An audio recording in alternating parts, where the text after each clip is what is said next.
Un témoin affirme que Lucie Roux a déjeuné avec Nordal Lelandais.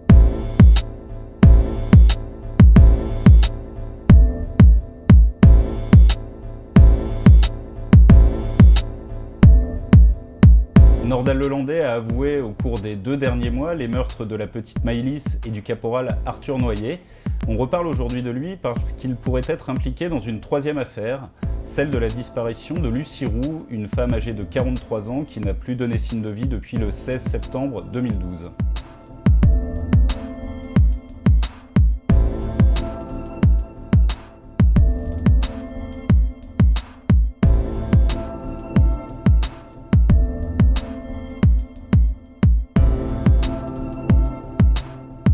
La semaine dernière, le 18 avril exactement, une femme a pris contact avec l'avocat des parents de Lucie Roux pour dire qu'elle connaissait quelqu'un qui fréquentait le même hôpital psychiatrique que Nordal Lelandais et Lucie Roux et qui lui avait avoué avoir partagé à plusieurs reprises des déjeuners avec Nordal Lelandais et Lucie Roux durant cette période de 2012.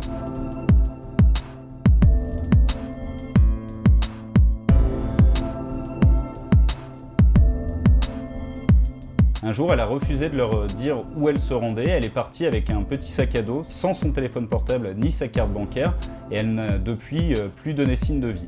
Alors l'enquête a démontré qu'elle s'était rendue d'abord dans un magasin de bricolage pour acheter des planches de bois, des clous et des vis, puis qu'elle avait commandé un taxi qui l'a emmenée sur les hauteurs de Chambéry dans une forêt. C'est à cet endroit que les enquêteurs ont perdu sa trace.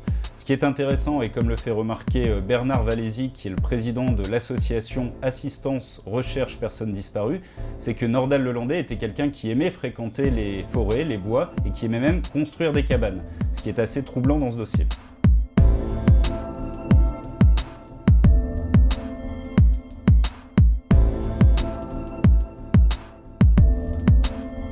La gendarmerie a décidé de mettre sur pied une cellule spéciale, baptisée la cellule Ariane, chargée d'enquêter et de voir si Nordal Lelandais n'est pas impliqué dans d'autres dossiers de disparition inquiétantes ou inexpliquées encore aujourd'hui. À la suite de ce travail, ils ont réussi à écarter la piste Lelandais dans les affaires de la disparition de Lucas Tronche, d'Estelle Mouzin et même de la tuerie de Chevaline.